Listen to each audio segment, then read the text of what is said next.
everyone, and welcome to Playwright, a podcast about creating and sharing new ways to play. My name is Ryan Hamann. You can call me H. And I'm Ryan Quintal. You can call me Q. H, that was very authoritative this week. The way you must came call in. me H. Yeah, I mean, and you can call me H. It felt very, it was warm, but at the same time, a little game showy. That's how I like to live my life, warm but a little game showy. Speaking of showing games, actually. I was just about to say, speaking of warm, but you do yours first, and I'll wait.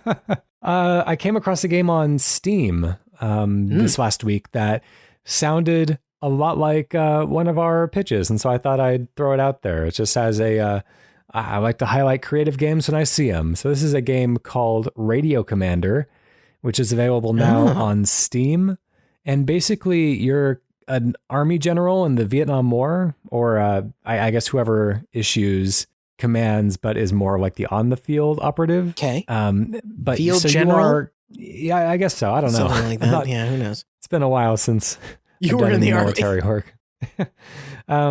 So basically you are communicating with your troops via walkie-talkie, and you have your little map in front of you with markers where you think your people are located based on the reports, the audio reports that you're getting over the walkie-talkie. And so it's up to you to kind of keep track of the battle, what's happening, where you think the enemies are, based on how your troops are reporting it, and manage the battle from afar without having any of that direct information. And I just thought that's a super cool idea for a game. So I'm just going to throw that out there. I don't know if it's any good or not, but it's a cool idea, and it might be worth taking a punt on if you're into that kind of thing. Yeah, that is cool. I mean, I'll have to check it out on Steam. You were going to say something about being warm? Oh, well, it's nowhere near as exciting as a plug for a game. I'm just saying we're now deep into the fall season. I have brought back a Costco heated blanket that is draped over the back of my podcasting / gaming / computer chair, and I have to tell you, it feels absolutely luxurious in here. My back is toasty. I am in a good mood, and I feel somehow more nimble to podcast. All the muscles are warmed up and ready to go. Well, it's just like that Justin Timberlake song, "I've got a toasty back." Yeah. Yes. You know, from when we were in high school. Oh my God. Boy. Long time ago. Sad. Anyways, let's get to some video game pitches. And since you're already warmed up, so to speak, we're going to let you go first. Okay. This week, what I am bringing you is a Skyrim-like RPG where you are taking quests and going out and questing in the world, but rather than just having a really sort of aesthetic day-night cycle, you are actually in a situation where you are getting a different sort of power, or you have different sorts of enhancements depending on your time of day. So you find yourself kind of going around doing quests and chores and all this stuff, but depending on the time of day, maybe you are imbued with a certain type of power-up or a certain type of magic, and doing so makes you potentially better at some things than other things. It's something about that is interesting to me, so I wonder if we can blow it up. Okay, let's start the clock there. So you specifically mentioned that you want this game to be incredibly buggy right up front, which is an odd foot to start on. But I guess if we're going to go with the Skyrim-like RPG, then there's no choice. We can factor that in. So games with day-night cycles, I'm going through my mind to try to determine if anything like this kind of exists. I know that there was a very intrusive, I would say, day-night cycle in Castlevania 2 Simon's Quest that kind of interrupted gameplay, but also changed some of the dynamics. But I think it affected the world and the enemies that are around you. I don't know if it actually affected your own power sets, but it was the what a terrible night to have a curse dialogue that would come up every time it would transition. And then presumably in the mornings, it would say, what a terrible morning to have a hangover. I love it. I'm trying to think of like what the what it could possibly mean in terms of like sorts of powers. Like, I love the idea of sunsets being very colorful, and maybe depending on the color of the sky, there's a certain type of magic associated with different colors. But I know we do a lot of like color-based power stuff on the show. Okay, so that's interesting, because there's this time between sunset and dusk where what did they call it, like the golden hour or something like that, where it's just the sun kind of strikes the land in a very particular way that's it's pleasant to photograph, I guess you could say. So yeah, it is interesting that there are these kind of like dynamic cycles of color and movement throughout the transitional periods anyways.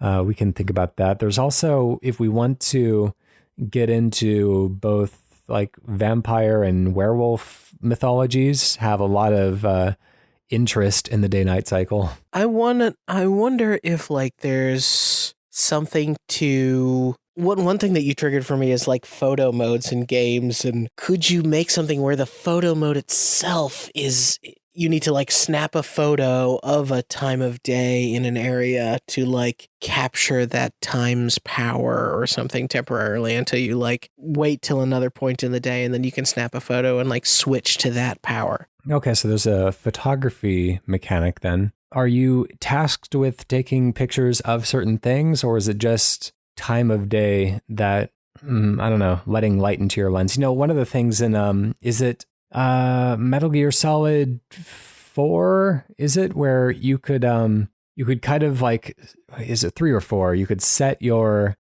kind of cloaking suit to like absorb the color around you. And so long as you didn't hit that button again, then you would stay the color of the sand or the color of the bricks or whatever like that. And you know, it would not serve you well for camouflage any longer once you were off that surface, but it was still kind of neat that they gave you the ability to do that. Let's think about, is this the type of game where you imagine you're locked into a mage sort of thing, or is there like, what do colors and powers at times of day mean for some of our other classes? Or maybe this isn't even like in that fantasy realm. Maybe we do something a little bit more along the lines of like a Dishonored. Okay, so Dishonored, how so? Just as in like a setting or in a power set? Yeah, I'm thinking of like maybe just a skill tree or whatever, or maybe there's like maybe completing quests and gaining experience at different times of day fill up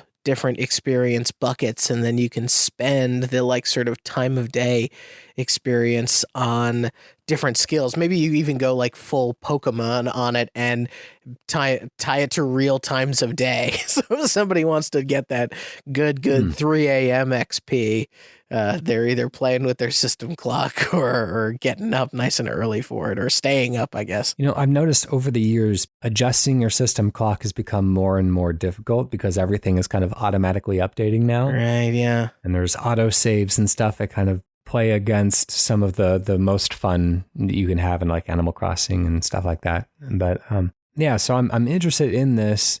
Most games work on a very, very abbreviated day-night cycle because they want you to experience the entire kind of day-night cycle during your play session, and you're not sitting down for 24 hours at a time most of the time to play video games.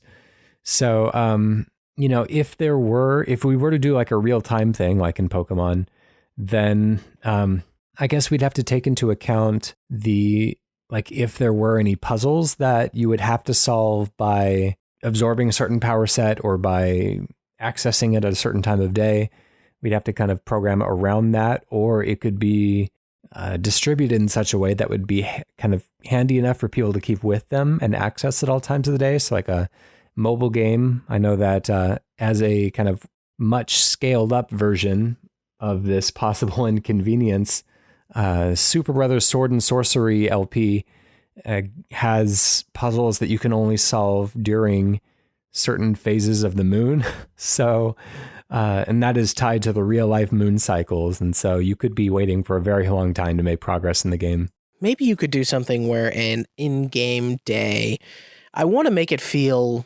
elongated. So many in-game days, it feels like if I play, 3 hours of an open world RPG, I get like, maybe 5 to 10 days worth of like game time in there. I wonder if there's something a little bit more akin to cutting it in half, and like 12 hours in a day is the full 24. So every 1 hour of real daytime. And so that way you can actually represent all the hours in a day without feeling super rushed now. I think one of the reasons that a lot of games abbreviate the time so much is that sometimes it's not really that fun to play at night. Like whenever I'm driving around a Grand Theft Auto, like it's always like low visibility. Like you don't get the same kind of like graphical presence that you get during the day. The crowds are lower and the opportunities to do things are lower because the stores are closed. And so it feels less fun to play at night. But if we were to kind of like build around that and take away some of those considerations, then and perhaps that would be okay.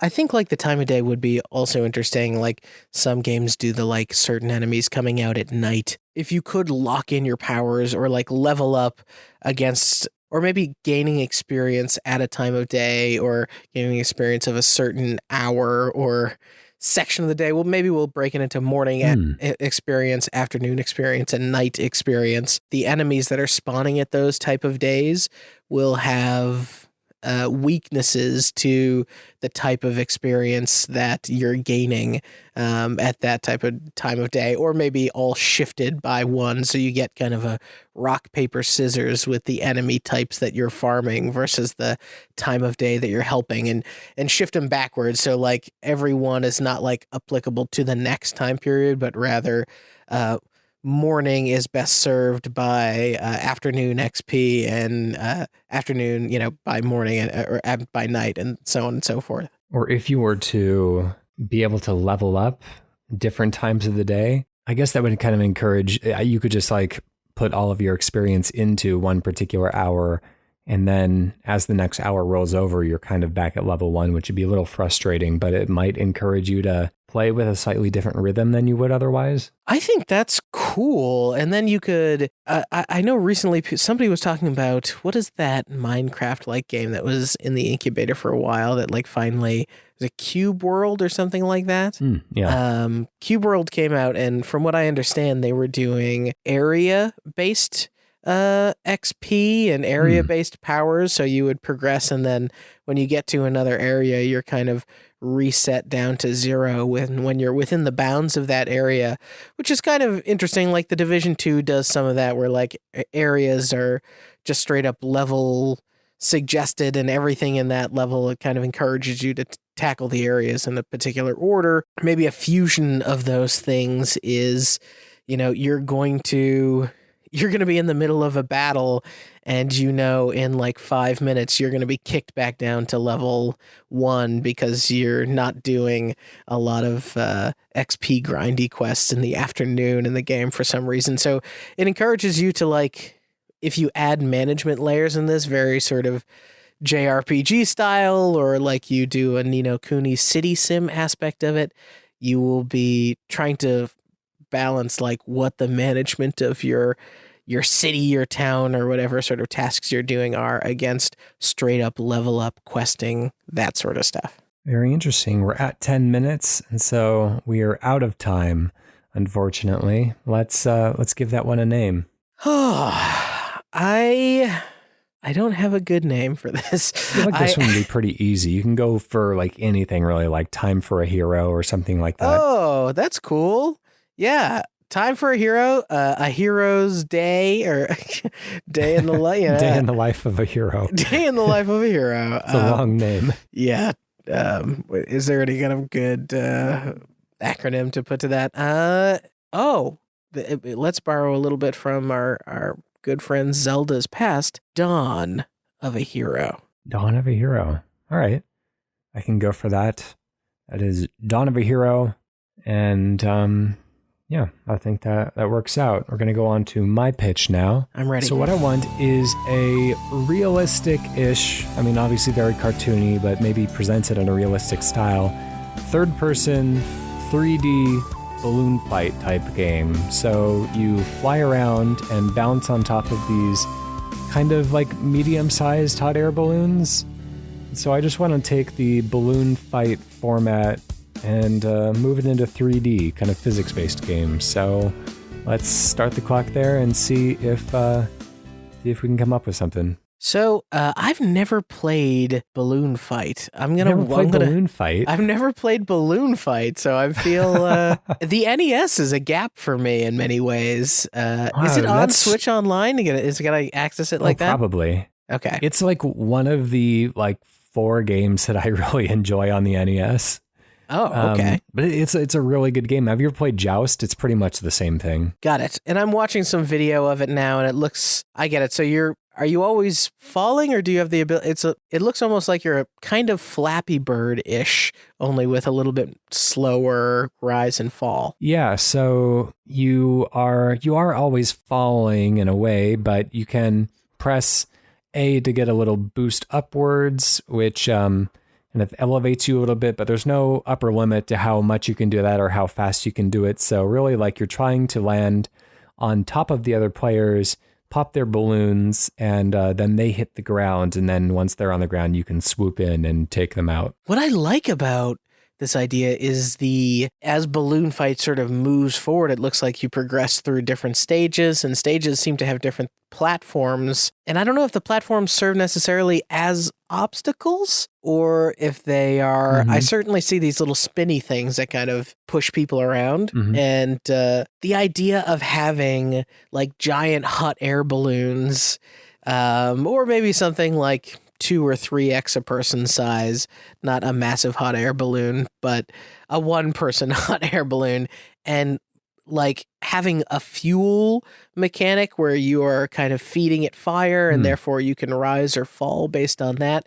And maybe you have to defeat enemies and they could be NPCs, they could be creeps from the computer, or maybe other players is how you get more fuel to sort of continue being able to move your craft up. So what are we thinking about pace? Do we slow it down? Do we speed it up? What would be appropriate as we are putting it into 3D? We're adding that extra dimension. We have to allow for rotation and more spatial awareness. What is the appropriate way to do this? That's a good question. I mean, Balloon Fight is pretty quick looking anyway. So I guess one of the things for me is I'm curious as to what... if it goes in the Fortnite direction, I think you want faster, and maybe you even want your balloon has a little square platform or something, and you are a third person.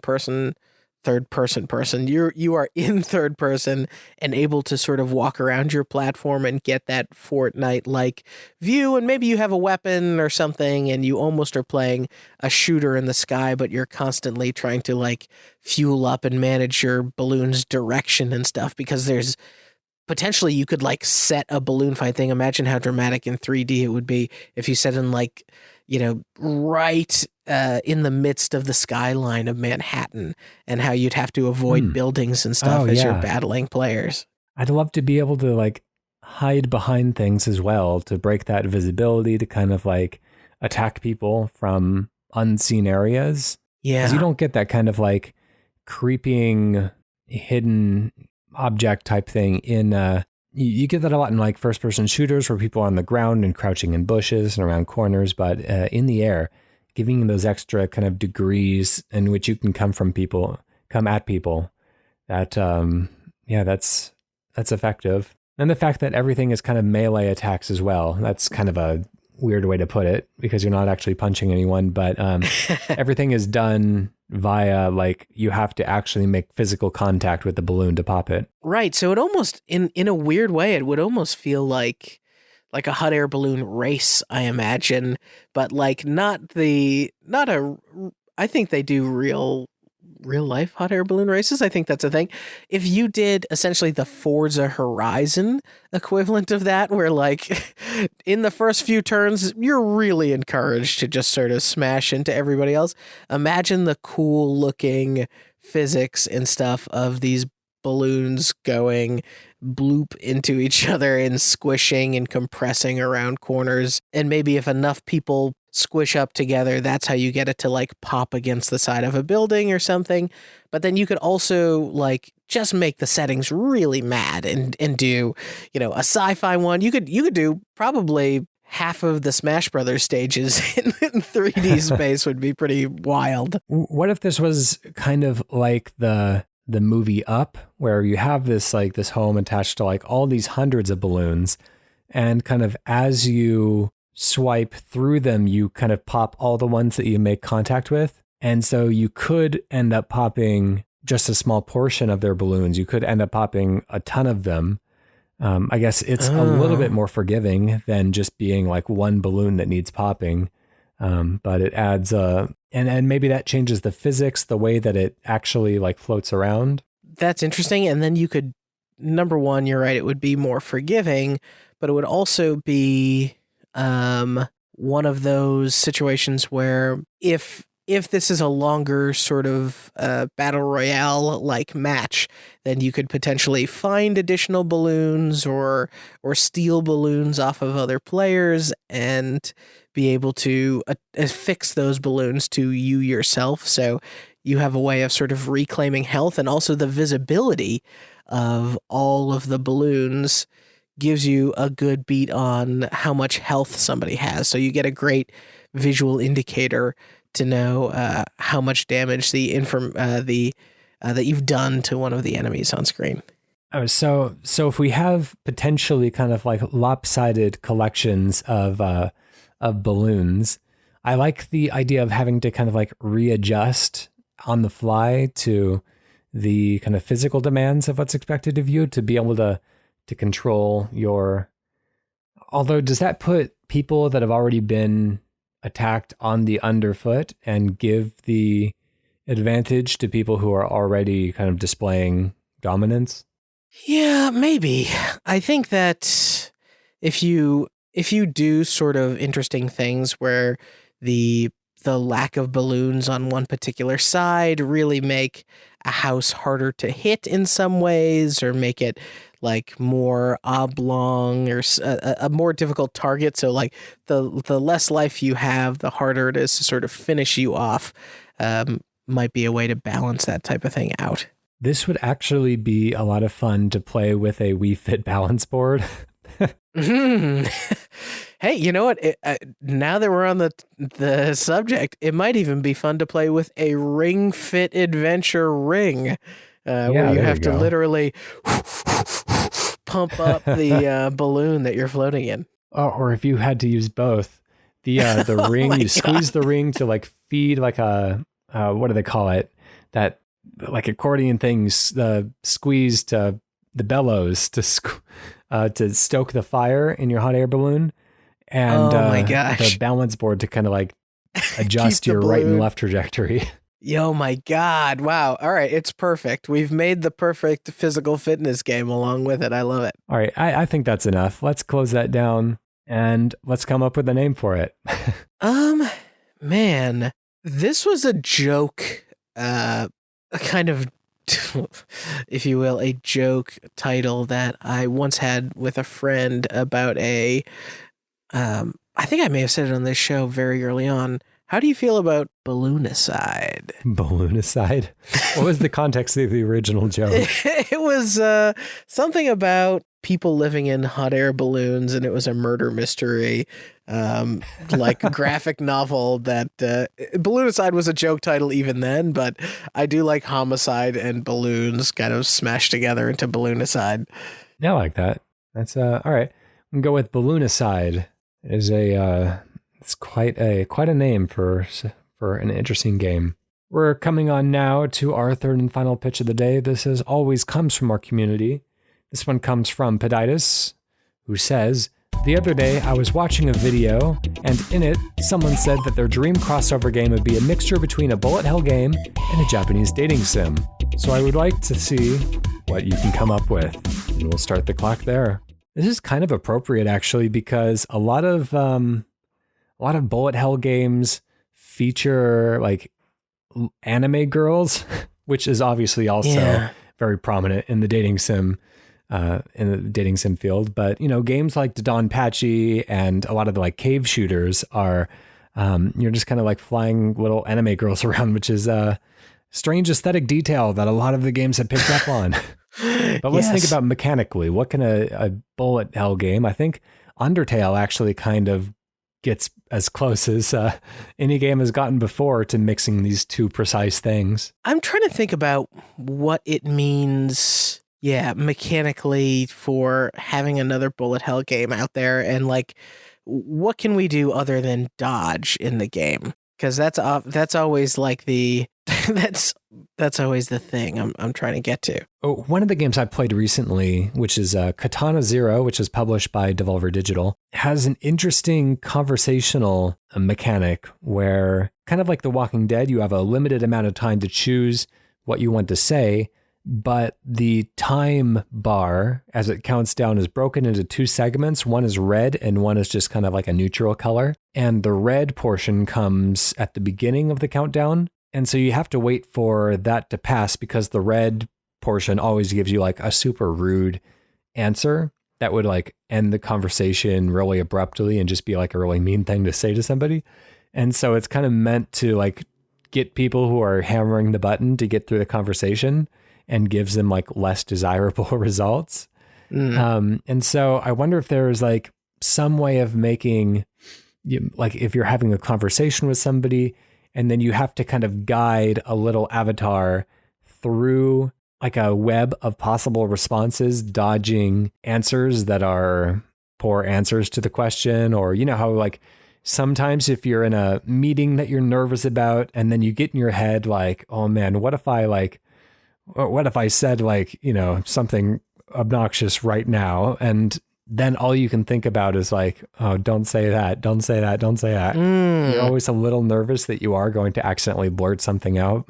That's kind of interesting. And I like the idea of, if you're on or you're having what you think is going to be a very sort of toxic person, and this date that you're on is not going to be good for you, you could have a section where you're trying not to, quote, catch feels as these things are sort of coming at you, and you're trying to navigate and like absorb the positive emotions so that you can steer the conversation and have a little bit of control over the situation. Maybe you're like Cupid, like shooting arrows, and it's kind of like in is it one of the Tomb Raider games, maybe? No, that can't be. The Tomb Raider games are much too grounded for something like this. But I've seen it before where, oh gosh, it's going to bug me. It's probably the Shadow of Mordor games where you get a special power where like as you unleash an arrow, your perspective is kind of glued to the back of the arrow and you can drive it around a little bit and kind of adjust its trajectory. And so taking almost a first person view through a crowded room of people, trying to steer your little love arrow to the one person that you're trying to connect your target with or whatever, you know. And maybe there's a level of choice. Maybe there's layers of people and the most desirable people are in the middle. I don't know. Man, now I'm trying to think of like what, you know, he's talking about a Japanese dating sim. That's a very specific thing. A bullet hell, usually there's a good way for me to fight back, and it usually give the bad guys my own set of bullets. So I'm trying to think like, what am I going to attack with? Or is this thing like, is it on rails? Is it an auto scroller of sorts? Because bullet hells usually require like constant momentum to be happening as everything. I guess you could just be sitting in a cafe as like all these kind of crazy words are coming at you. But what can I sort of, maybe there's like power-ups I can get, and I don't want to go too like Ace Attorney on the thing, but what is like launching a bomb or giving that sort of Geometry Wars screen clearing ability feel like? I don't know if this is going to help us or not, but I wanted to reference another game that blends a couple genres in an interesting way. There's a series of games called Galgun, which are Galgun. Yeah, so it's like House of the Dead essentially, but it's all like, again, kind of like anime girls in a way. I think you're playing like some sort of like person who's shooting like pheromones at them or something, or I don't know exactly, but whatever it is like they are attracted to the player character, and you're either like shooting some sort of like a beam that discourages them or something that causes them to like swoon with love or something like that. And so again, I don't know if that helps us. It's just another kind of like weird shooting romantic mashup that I know of. I'm feeling like I need to add something to this pitch to give me a little bit more, just like in one additional mechanic or something, because I'm, like in my head, I'm going through some of my favorite bullet hell-esque games, and I'm thinking about Ikaruga or Ikaruga, depending on how you say that, and I'm thinking of Cuphead, and I'm thinking about like how those things like translate in the way that Ikaruga has the red and blue and the mode switching, and like what I could do to upgrade myself or what I could do to switch modes and kind of create different dodging mechanics as this conversation is coming at me, or these like situations I'm getting myself into in the dating sim. Maybe is there like potentially like sequences where I'm going shopping and I have to, dodge unwanted products and pick up spare change on the ground or something like that to be able to afford the gift I want to buy my potential partner? How about this? What if we kind of abstract the bullet hell and take it to its very roots of what it is supposed to be? And there's a game that kind of actually, if you like condense everything down, fits into the genre that you would never expect to fit into it, and that is Terry Kavanagh's Super Hexagon, which is essentially just like a dodge 'em up in a way. You're dodging through like narrower and narrower gaps in these kind of geometric shapes that are flying towards you. Maybe we have something that's kind of like the opposite, that represents dating in a way, where you are kind of, there's a series of like concentric circles that are radiating out from the center of the screen, and then you and your partner are kind of towards the edge of the screen and moving towards the center, and each layer kind of represents like a different date you would go on or something like that. And all of it is very kind of like tongue-in-cheek. Everything is so precarious. If you touch one of the walls, then that relationship is over, and then maybe you move back outwards until you find another person to go out with, and then it's kind of a push and pull. You're getting like 2 steps forward, 1 step back, until eventually you get to the center, which is like marriage, I guess. Well, this is a Japanese dating sim, so the center is an orgasm. We all know that. There is no avoiding that inevitability. Not in the American versions. It's right. Nintendo's going to take all the bones from that people care about. Yeah, I think that's cool. The idea of the abstraction, and like maybe even hearing like, imagine the Super Hexagon or some interface that's maybe harkens to Super Hexagon in some way, with that conversation in the background and scenes playing out, and maybe even like blurred like frosted glass, so that you could do kind of sexuality as playful, light, more humorous and less hopefully pornographic. Yeah, sure. And then you could really like almost do like what was that mobile game about? It came out recently. It's about that relationship and Florence. Yeah, you could kind of do the story of a relationship over a series of levels as they progress. You like can. The more difficult levels is like navigating fights, or you could choose, you could choose all the moments of a relationship, and like the difficult moments of the relationship are like the hardest levels. And so you can play them in any order you want, but like the happiest moments of the relationship are, the easier levels, or they're the levels that are a little bit more story driven or fun to watch. And then the fights and the hard times and the situations are really those like really truly bullet hellish levels. All right, that's all the time we have on that one. So let's close that down. Oh, I was just getting so excited about it. I know, but I think we found something good in there. Yeah, we got so close to the center, we almost touched. Oh gosh, that's an interesting wrinkle. Maybe you're both coming from opposite ends and you have to control both at once. Anyways, doesn't matter. Or it's a 2-player game. Oh my God, we did it. Yeah, there we go. Okay, anyways, we have to stop this. All right, let's give this one a name. I hate to use this because it is maybe too tongue-in-cheek, but Coming Together is pretty... it's leaving itself out there, that's for sure. I think if it's spelled appropriately, that's a very touching title. Yes. And if it's spelled inappropriately, that is also a very touching title. Welcome to Playwright. This is what we do on this show. Da, da, da. Not that kind of show. All right. That is Coming Together. Thank you very much, Peditis, for bringing us together with this this new pitch. We appreciate it. It was a slow burn for me, but I think we got there. We got there. Anyways, that was submitted via our website at playwrightcast.com/pitch. You can also email us, playwrightcast@gmail.com, or you can tweet us at playwrightcast if you have ideas all of your own. Special thank you to fan and listener of the show, Protodome, for the use of his theme song, Hello World. We'll see how much longer if you keep I know. If I keep pointing it out, I'm sorry, Proto. I don't mean it. From my best friend, Protodome. From my best friend, who I texted last night, why won't you answer me, Protodome? And of course, go check out the awesome shows on the Kane and Rince podcast network. Like Kane and Rince, they just did another Final Fantasy entry in my timeline. I'm sure your future timeline. I've been telling them to stop doing Final Fantasies, but they just keep doing them.